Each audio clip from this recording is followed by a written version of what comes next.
Hi, my day started fairly well and then I disappeared down a rabbit hole, metaphorically speaking. Wasted most of the morning writing something that I probably won't be able to use in my thesis, so I'm going to read it here.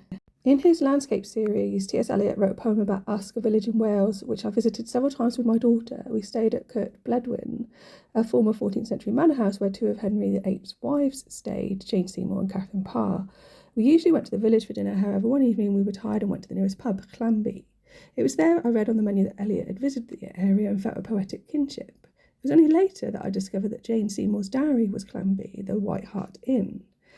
Clanby St. Sibby Church has been identified as the White Hart beside the well in the poem. St. Sibby, or Cuby, was a 6th century Cornish bishop, son of King Solomon, and went on a pilgrimage, as evoked in the poem's final line. And on his return and the death of his father, he declined the throne, vowed in churches in Delo, Trelawney, South Wales and Ireland.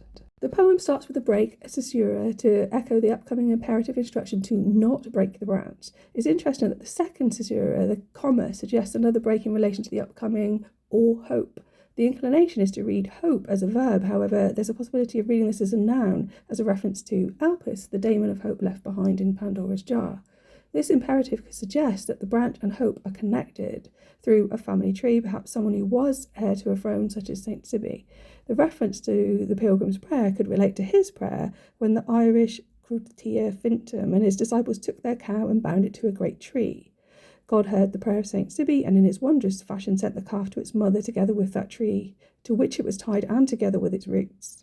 The alliteration and repetition of white and white well, the W could be a reference to Cassiopeia, the seated queen, which, where the grey light is considered, could be taken as a reference to Lady Jane Grey, who was declared queen on 10/7/1553 on the death of Edward VI. However, allegiances soon shifted and she ended up executed on the 12th of February 1554. Usk is the third in the series, preceded by New Hampshire and Virginia, and is followed by Rannoch, by Glencoe and Cape Ann. Both New, Virginia and Anne evoke the Virgin Mother, and Glencoe is famous for the massacre of the Clan MacDonald, with its ties to the Jacobites and Stuart dynasty. New Hampshire is a place in New England, northeast US, with its motto, live free or die, reflecting its stance in the American Revolution. The British Hampshire, from which the colonists departed to settle New Hampshire, is in southeast England and is famous for its links with the New Forest, which was prized as a royal hunting ground.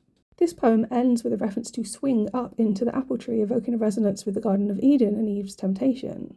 The nearby Isle of Wight is known as the Garden Island, and Carisbrooke Castle was where Elizabeth Stuart lived, buried in Newport or St. Thomas Church. Can you believe that took 3 hours? Grr.